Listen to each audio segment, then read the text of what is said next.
सतयुग का वह समय जब धरती पर धर्म और करुणा का राज्य था। लेकिन इंसान की परीक्षा कब आसान होती है।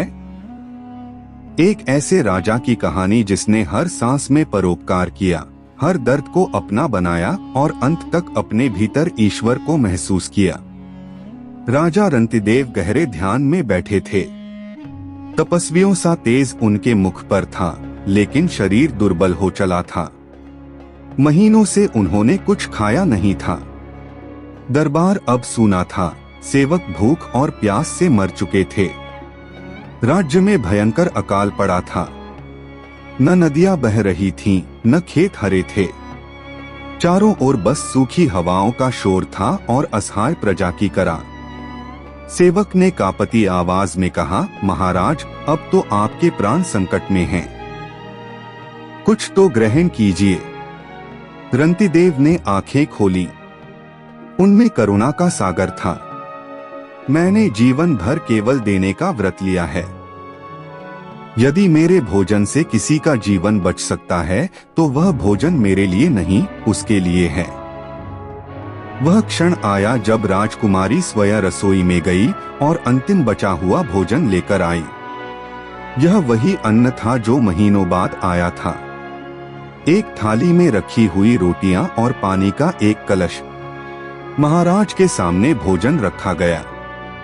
दरबार में सन्नाटा था। सबकी नजरें उस थाली पर टिक गईं। रंतिदेव ने जैसे ही पहला कौर हाथ में लिया, एक ब्राह्मण वहां आ गया। राजन, मैं 3 दिन का भूखा हूं, क्या कुछ अन्न मिलेगा? रंतिदेव ने बिना क्षण गवाए कौर ब्राह्मण को दे दिया। ब्राह्मण ने आंखों में आंसू भर लिए और वह भोजन लेकर चला गया।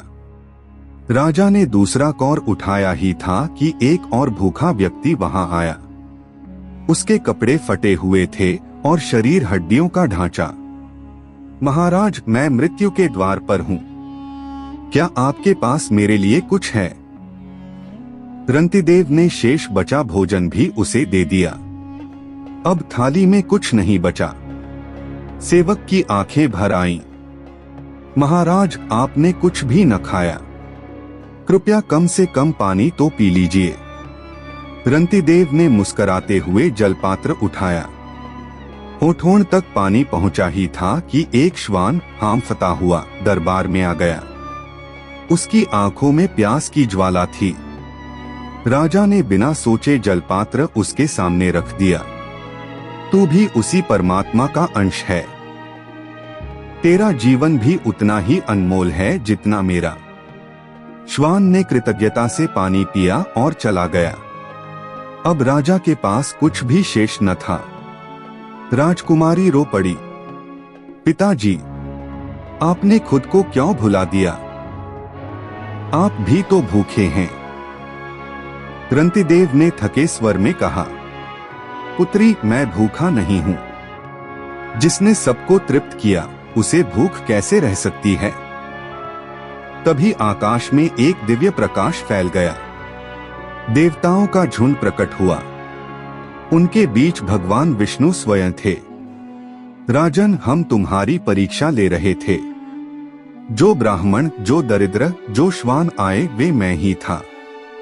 रंतिदेव ने हाथ जोड़ लिए। प्रभु, मैं जानता था कि यह सब आपकी लीला है, पर मैंने किसी को भी आपसे अलग नहीं समझा। भगवान विष्णु मुस्कुराए।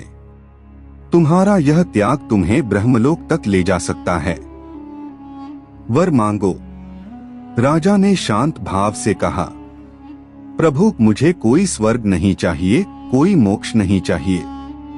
बस एक ही वरदान दीजिए, जब तक एक भी जीव दुख में है, मुझे पृथ्वी पर रहने दीजिए ताकि मैं उसके दुख बांट सकूं। सारे देवता स्तब्ध रह गए। ऐसा त्याग, ऐसा प्रेम। अद्भुत। आकाश से पुष्प वर्षा होने लगी।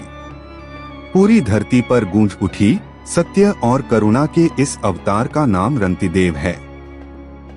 यह कहानी नहीं, एक अनुभव है।